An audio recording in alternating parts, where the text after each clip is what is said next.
Okay, folks, time for our next session and final session of our little do here. Up on stage as moderator of this session is Bob Chua. Of course, he's the chief executive of the Pulse Group. He's a perfect example of how going global has paid off. Of course, he's listed in his company in the UK on the Pulse Stock Exchange.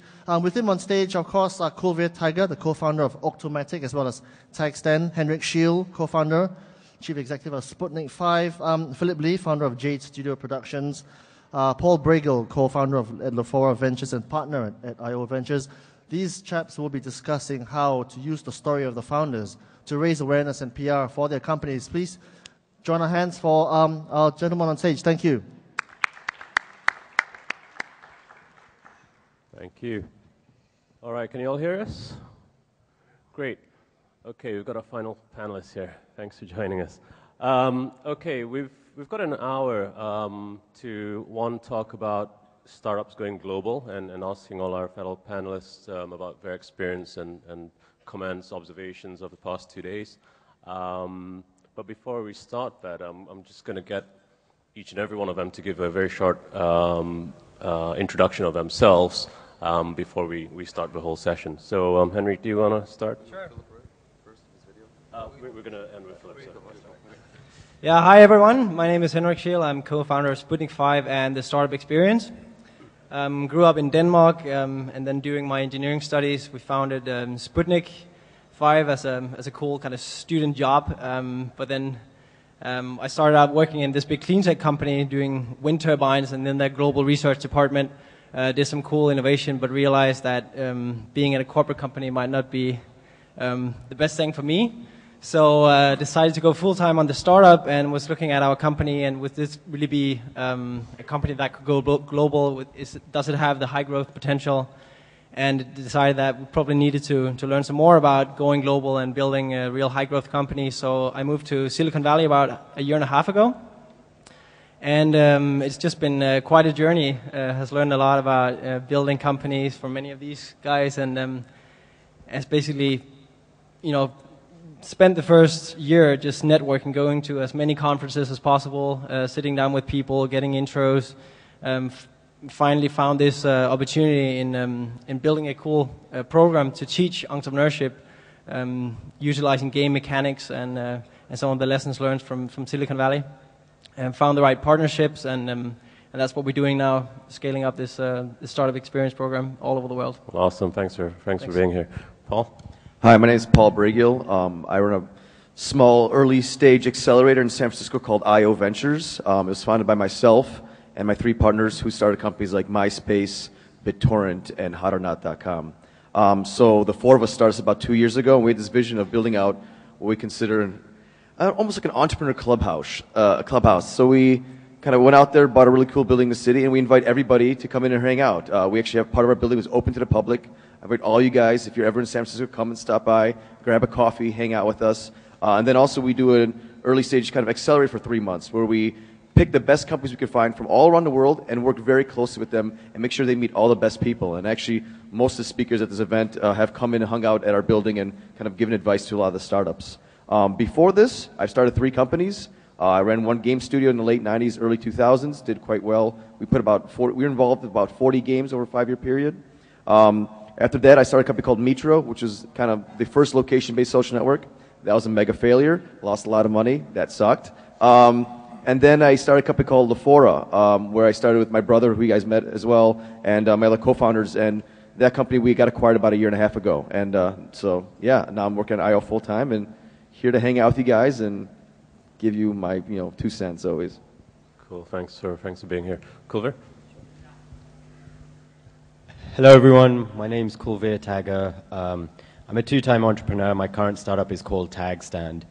So my story is, I didn't really know I wanted to be an entrepreneur till I got to university. And I actually remember the exact moment. I received an email from this organization called the Oxford Entrepreneurs, and they were recruiting people for their committee.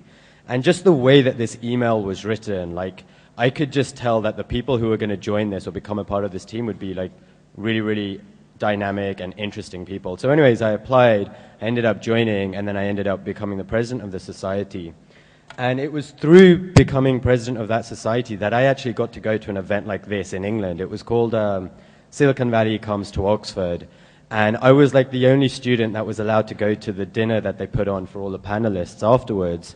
And at that dinner, I sat next to Evan Williams. This was in 2004. So it was just when he'd left Google after he'd sold Blogger to them.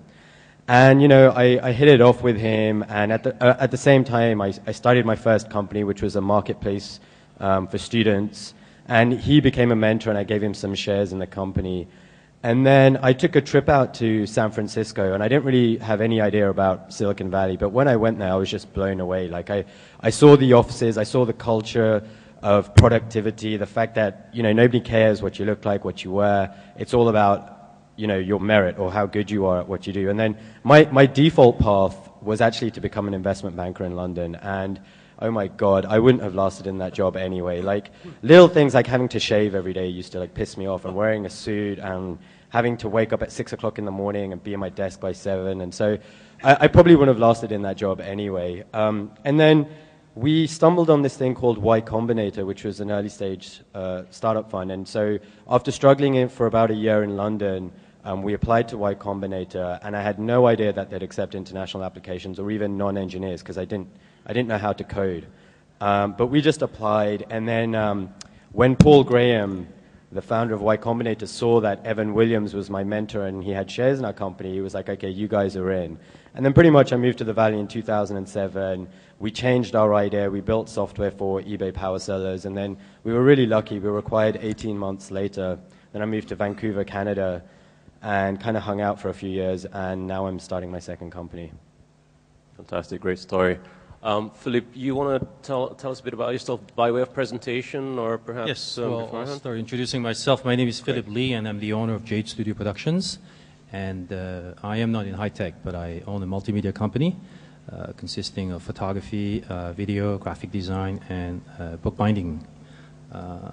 Believing that words are worth 1,000 words. I'm sorry, images are worth 1,000 words. There's a little presentation compiling my work, consisting of fashion photography, corporate photography, products, commercial, etc. Please enjoy. Great.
happening right here now, right now, right now.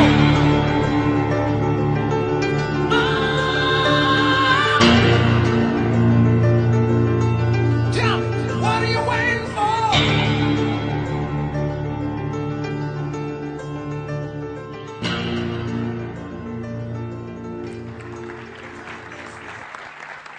Great, awesome, thank you. All right, good stuff. All right, I'm going to start with a pretty simple question here. Over the past 2 days, there's been a lot of conversation about Silicon Valley being a really unique ecosystem, and obviously being extremely successful, very hard to emulate, if you will. But at the same time, you could argue that Silicon Valley is quite insular in a sense. A lot of things that you launch there and incubate there, and especially in the US, which is such a big market, may not necessarily work outside. Similar for China or Korea, there's such large domestic markets which may, I guess, create a success within that country. Now, Malaysia is quite different from that. We're a relatively small market, and we haven't got as much choice but to go global. What are your opinions on that example of Silicon Valley versus, say, what Malaysian entrepreneurs should do? Henrik, do you want to start? Yeah, sure. Well, growing up in Denmark, I can definitely relate to the situation here in Malaysia, where we haven't quite incorporated this kind of startup mentality yet. I've talked to a lot of you guys about the barriers for radical innovation and entrepreneurship. You constantly run into your families telling you that maybe you should just take the safe road and finish your studies, and continue into a big corporate company, get a good salary and all that stuff. Denmark is the same. It's a small country in Europe. I guess most of you know about it. Only about 5.5 million people.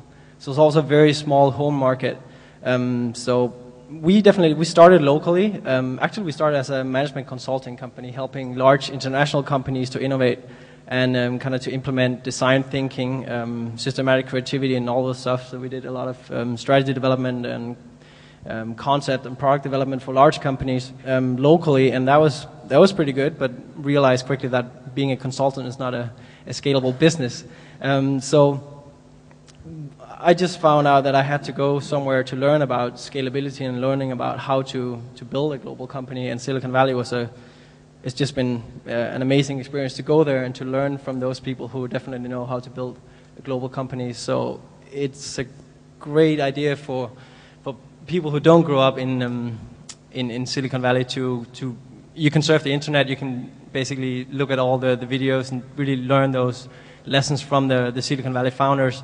But also, if you have the opportunity to go there on an inspirational tour to visit some startups and really understand that mentality, that can be a great kind of next step for your company to implement some of those lessons, right? Right. Paul, yeah. I mean, I think for you guys, you need to be building your company from day one globally. Your country's not big enough. It's almost big enough where it could be its own self-sustained market.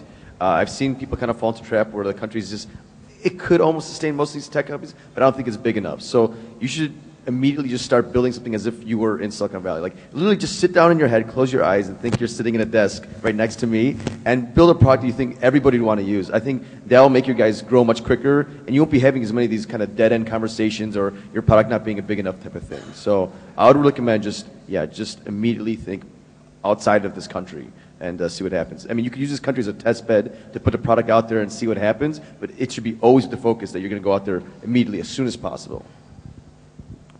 Guys, Kulveer?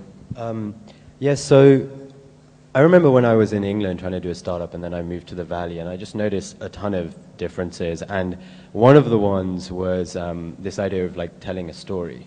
And we talked about this briefly yesterday, but I had a phone call with a VC from Sequoia Capital, and I was pitching my idea, and he was just like, stop. I'm like, what? He's like, what's your story? And I was like, what do you mean, what's my story? I'm describing my business to you. He's like, I don't care about your business. I want to know your story. He goes, Americans only understand stories, so tell me what your story is. And then I was like, okay. And then by that, I kind of understand, like, you know, why are you doing this? How did your team get together? Why are you passionate about this? And if you put it into a story, it just becomes very easy to understand. And I noticed when I was talking to a lot of the entrepreneurs outside, it was the same sort of thing. Like, they would sort of tell me a few things, and, you know, how in like a couple of minutes, how much am I going to really figure out about their business? But if they were to tell me their story about why they're looking at this or their team, then immediately I can understand it, and I can give, I think, better advice. So that was like one of the I don't know, bits of advice I'd give here, something that I learned when I went to the Valley. And just to this point about your you know, being a global startup, I actually completely agree with Paul. Like, in the Valley, there is this element that the best companies are there, and if you're kind of not there, then like you don't matter as much. And I found that, like, because I actually left San Francisco. I lived in Vancouver for a couple of years, and so optically, like, saying you're in the Valley or something is quite valuable. But I remember Ganesh mentioned this yesterday. Like, you have some big local markets. There's, I think if it's, if you add up Malaysia, Indonesia, Philippines, and Thailand, I think that's like 500 million people. And although like a consumer product anyone in the world can use, if you're doing stuff that taps into e-commerce or whatever, then obviously you have to look at your local markets. But yeah, if you think of Southeast Asia, or I don't know, yeah, that as your market when you get going, like, that's probably a nice intermediary step. Great. Philippe, any comments? I guess being Asian myself, I pretty much understand the confinements of your culture, because the way you've been raised is, you know, you have your traditions, respect, and all these basically limits that you want to confine yourself in. And I think, as Paul said, you need to be global as soon as possible, and understand also how the world basically sees you, and create that image of yourself. Great. Now, I guess a related question to that then is, now that you've spent a few days in Asia, and I guess the past 2 days in Malaysia at least, and you've spoken to a lot of entrepreneurs here, a lot of investors, a lot of successful business people, would you guys be willing to invest, hire, or set up in this part of the world? Yeah, I mean, I would hire people here. I could see people who are smart, but I wouldn't invest here because I don't think I've seen anything that really floored me yet. But also, I've met some really cool entrepreneurs. I actually had a meeting right before here. I thought a really good guy. And if I see the data points, if they keep on building it and they keep on updating me, I could potentially see myself doing something, or at least help them out, or help them come to the Valley or something like that, give advice. But right now, no. But that's only been 2 days too, so I don't know. So I'm probably not rich enough to invest anyway in like people like Naval or Paul, but I think like, so for my second startup, we're doing something with near field communication. It's mobile, and one of the reasons I came here was also that after this trip, I'm going to Singapore and Hong Kong and Korea. And I think in terms of mobile, there's a lot of innovation happening here. And even, I read something like in like India or Africa, there's like hundreds of millions of people that just use their phone for banking. And so I want to look at that kind of stuff. And so I can see down the line, like, having a presence here. RFID tags are manufactured in Shenzhen, and I'm going to go there, and we've even talked about building or buying our own production facility. So I think in certain things, like, Asia has its own attractions. But on the investing side, again, it's everything Naval said. It's an emotional decision. Like, there's no science behind it. And for me to make, like, if I was an investor, to make this emotional decision, you guys have got to sell me on the story and your passion. And I think that just needs to be worked on a little bit right now. Henrik, anything to add? Well, just like Kulveer, I'm also not in a position to invest anywhere at the moment, not yet. But I definitely think I want to learn much more about this region. Now I've learned something about the European market. I've been to Silicon Valley now for about 1.5 years. But I need to learn a lot more about this region before I would be able to set up an office over here. Or, well, we should probably set an office up over here to learn more, right? But we're not in a position to do it at the moment. Okay. One thing I'll kind of add on top of that is that I think you guys are in a really cool place in that you are close to China, but you're not China. A lot of Americans are really scared to shit out of China. Not necessarily because it's big, but like, I've heard so many friends and VCs, like, I know a VC went in there, they put like into money into like 5 companies, and 2 of the companies literally took the money and ran away. I'm like, whoa, that's pretty bad, right? But I don't get that sense here. I didn't get the sense in Singapore. I haven't gotten the sense in other parts of Southeast Asia. So you guys should leverage the hell out of that and become the people that kind of people want to trust and come and work together with, and yeah, be the gateway to China and Asia, I guess. So yeah. No, absolutely. I think we're in the right region at the right time, and I think China's a great example. Every single VC, Sequoia, Kleiner Perkins, they're all there because it's a huge market. But as some of our entrepreneurs had mentioned yesterday, ASEAN is huge as well. You had Indonesia, Vietnam, all these sort of underestimated markets, if you will. It is a massive addressable market. Now, I guess from the Valley experience, how important, I guess, Kulveer, you were talking about a story earlier on. How important is having, say, you guys have an interesting story coming from Denmark to the Valley, coming from the UK. How important is that sort of story that it's a bit different? You guys are coming from a different geography, a different background, perhaps. Do you think that is interesting to either new investors, VCs, partners, and what have you, to say that you've now got a geographic reach, you've got potential different way of thinking, a different way of scale and everything else. I mean, is that a factor, you think? Well, it's something you can try to utilize, that you are in 2 different regions. Now we have the companies mainly in Denmark still. I have the team in Denmark, one in Argentina, and then I'm traveling around the world, but mostly in San Francisco. And we can definitely tap into more markets now when we are global. And I think different regions are known for different things. So Denmark, for example, is very known for clean tech, and now my company is a bit, I guess all companies are unique, but when we're discussing like clean tech stuff, we can definitely utilize that. Coming from Denmark, that's a very respected region for that kind of stuff. So if you that we can definitely use in the American market, saying that we are from Denmark, and over in here we can basically use more that we have the San Francisco leg to kind of build on in terms of startup mentality and all that stuff. So yeah, utilizing the pros from the different regions, I think that's important. Well, one example is I heard last night I met the founder was YTL, right? Right. Yeah, and you guys are launching a 4G network in the whole country. That's not there in the United States. You should take advantage of that. Become experts in that. Do a really good job. And then you guys come to the United States and be like, we're good at this already. And you're like, whoa, that stands out, right? So there are definitely things you guys should take advantage of, right? And that's one of them for sure. Like, that's a really obvious one, so yeah. I think in my case, the only thing that was interesting about the fact that I was from the UK when I spoke to American investors was that it just signaled determination. Like, people were like, okay, this guy got up, packed a suitcase and just moved to the Valley, and he wanted to make something. And in that sense, like, yes, it's a good signal. And I've also been telling some of the entrepreneurs I spoke to, like, save up a bit of money and take a trip out to the Valley. Like, just being there for a week or 2 weeks, like, just by osmosis, you'll pick up so much. You'll get some of the energy, and if you meet people and then you come back, and then maybe a year or 2 down the line you go down there again, who knows what can happen. And then maybe from an investor's point of view, they want to see, like, in a startup team that you've got, like, all of the skills covered. And so if there's diversity in where you've come from, maybe that can add. But I mean, I don't really know if that's that big of a factor. But insofar as it signals determination, then yeah, I think being from a different country and showing that you're willing to move is a good thing. Absolutely. Now, one of the other points I guess we've heard for the past few days is, obviously it's by default, having an internet or consumer internet-based business, you're global, right? So it's a bit easier than if you're in some more traditional type of a tangible manufacturing-based business. But let's just stick to an internet-based business. Now, it's easy to say go global from the get-go, but there's a lot of challenges that go with it.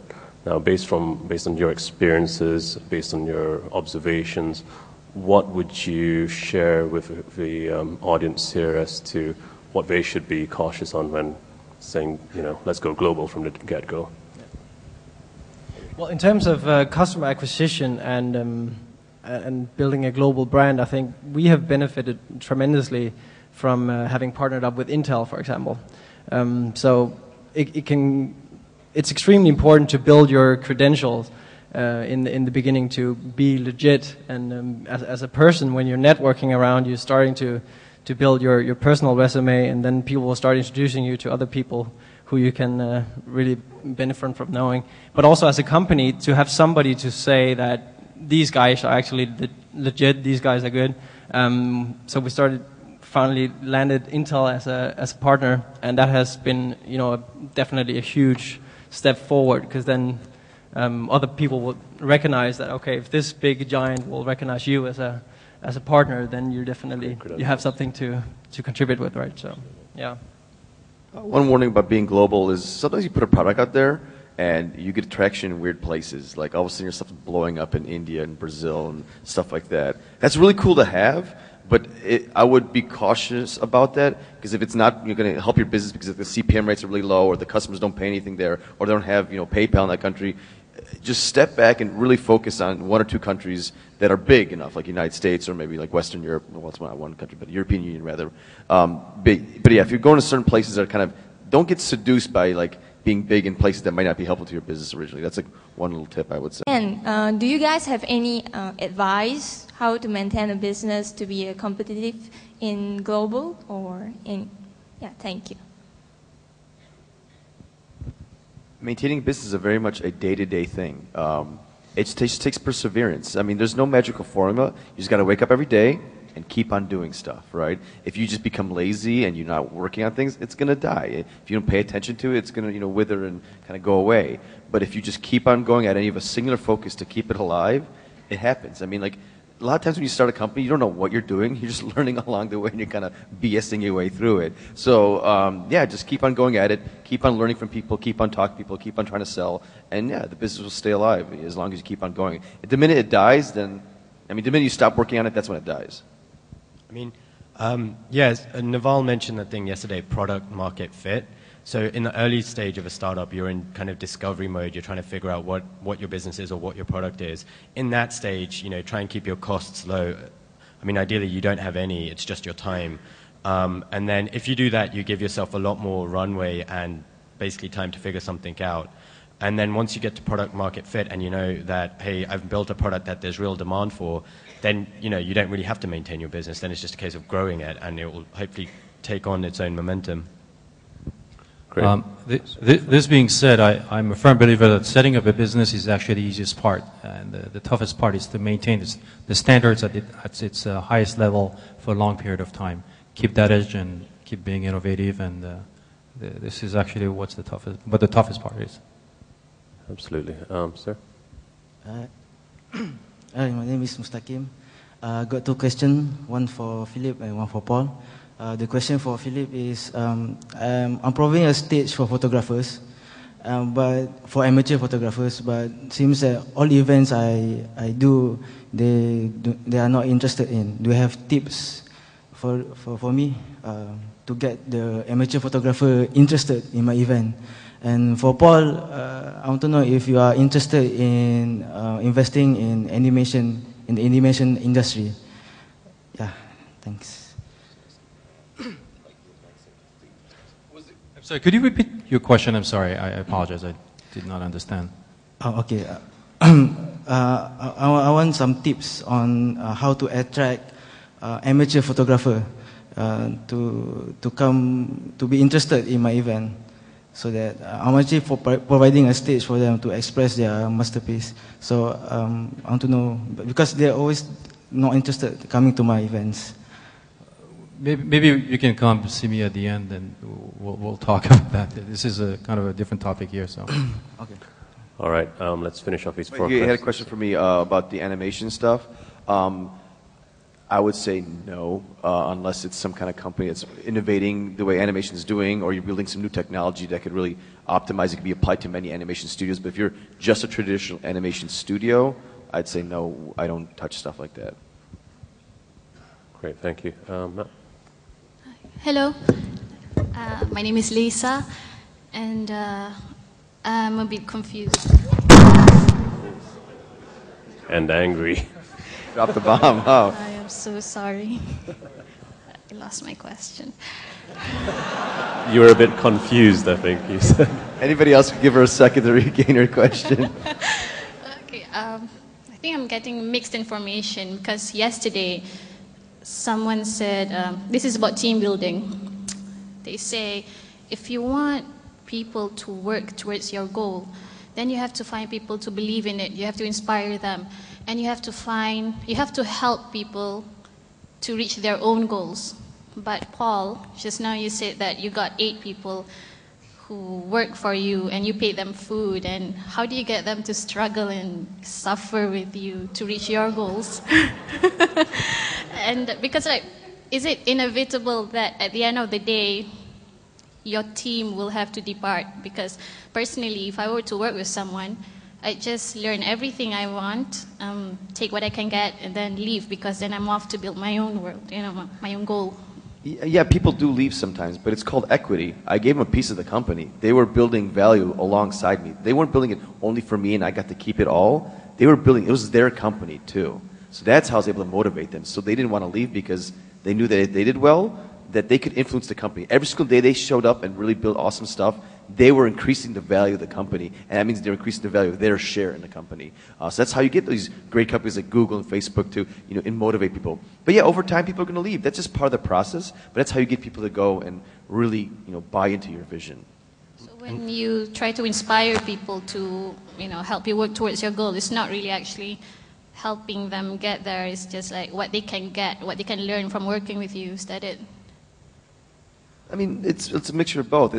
Yeah, they're going to go out there and expand their own, financial, worth. They're also going to go out there and learn certain things. And also, a lot of times, the people have to be passionate about it. I don't force people to work for me that don't like what they're working on. I don't want somebody who's going to be forced into slave work and stuff like that. You have to get people that really fall into line and like what they're working on. And I think that's the way it works.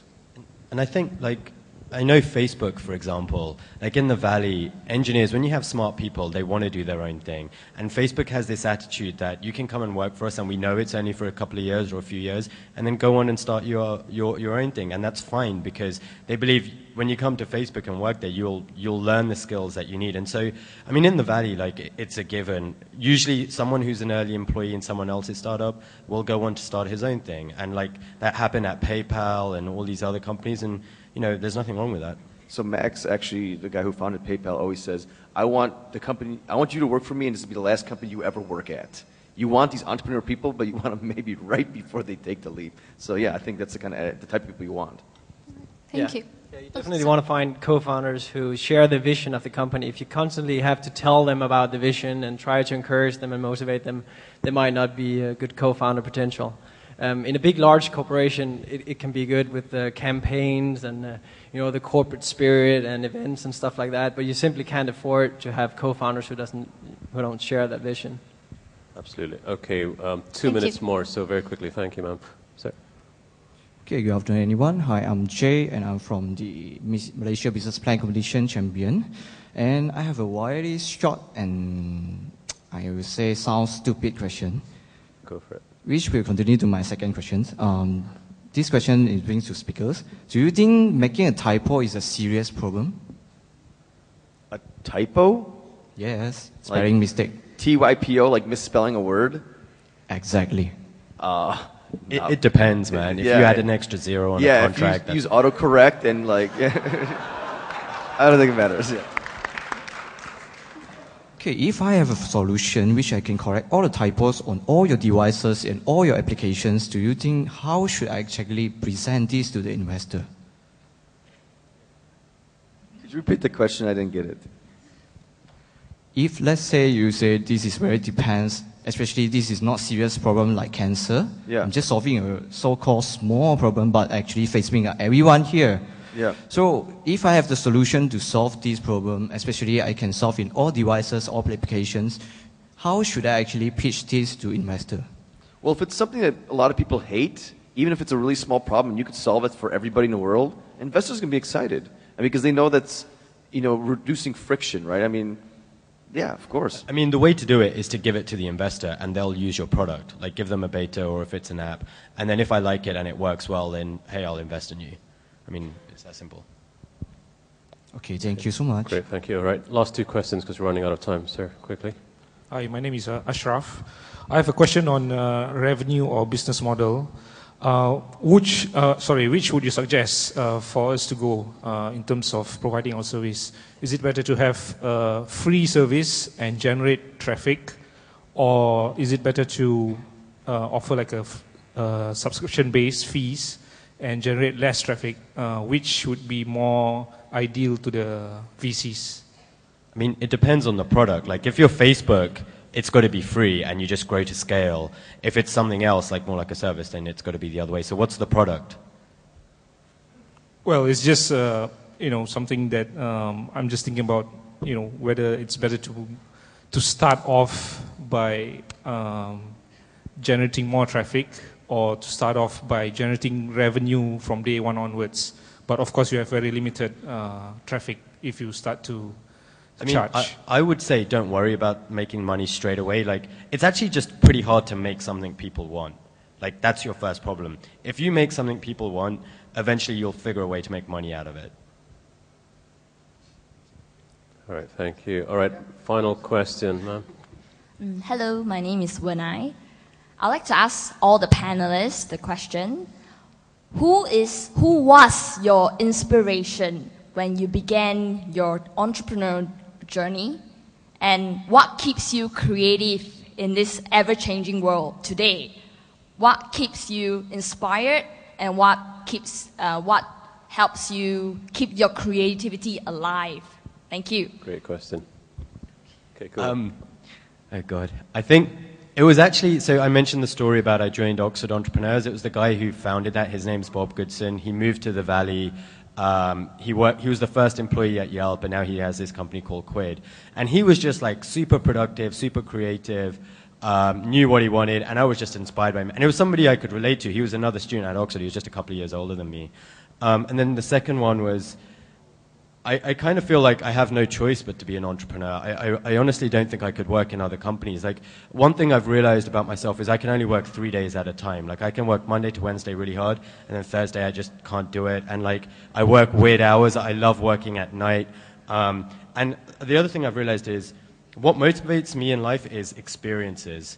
And money is attractive insofar as it enables you to have these experiences. And so, for example, coming to Malaysia like this, like, if I had a job, I couldn't do this. So I realized that the life I want to live, the experiences I want to have, this is my lifestyle. I'm going to be an entrepreneur. And it's just way more engaging, and I love risk. And so I don't have to work to say, like, oh, I want to keep being an entrepreneur. It's just me, I guess.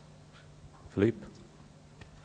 As corny as it sounds, my wife is the one who's behind the reasons why I'm who I am today.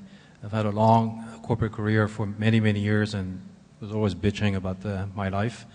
And a gentleman, I think yesterday, was saying, what should I do? You know, I have a wife, I have kids, my mother-in-law is calling me all the time to ask what the hell I'm doing. But you know what? This is the price to pay, you know. You just do it. So my wife basically put up with me for 2 or 3 years, and we didn't make any money, but guess what? She never complained, and she keeps me going just by inspiring me this way and being my support. So, you know, find yourself also somebody you can partner with who believes in you, or team, and just go for it. For me, I'd say it's two people. One, I inherently was lucky. My dad's an entrepreneur, so I could look at him ever since a little kid and say, hey, he built a company, well, I could do that too. So that was a really big thing in my life, and it made it way easier, even though they still didn't like the fact I started my own company, which is kind of weird. The second, I mean, for me, it's like I grew up playing video games, and I just saw these amazing things, and there's a magic that was behind it. And I didn't even know necessarily who made the games. I mean, but again, like Nintendo, Sega, the people who created these companies just inspired me so much. Like, they brought such joy and happiness into my life that I'm like, I have to do this. And so that was my big inspiration. Like, I have to do this. Like, it was just dead set. I remember just sitting there, you know, making levels, drawing stuff, you know, learning how to program eventually, stuff like that. So that was my inspiration. I think one of my initial inspiration to want to become an entrepreneur was actually a professor at my old university in Denmark who said, so what should be engraved on your tombstone?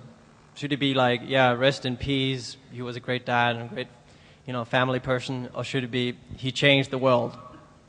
And that statement was just made me realize, okay, probably need to do something big in this life. But in terms of other people that you can look up and look at their stories and stuff like that, I think there's so many cool Silicon Valley founders that have inspired me a lot. I would recommend reading the book Founders at Work, which is a collection of really good stories from some of the Silicon Valley icons, where you get into their mindset and learn what was the process, what kind of failures did they go through, and how did they actually ended up, making those great companies. Great. Well, Chance, that was really inspiring, insightful, and wonderful panel discussion with you guys. I enjoyed that tremendously. Thanks for coming all the way out to Malaysia. Thank you for having us. Yeah. We hope we'll see you again next year. Ladies and gentlemen, please put your And hands please, together for Kulveer, Philippe, Paul, Henrik, and Bob. Thank you.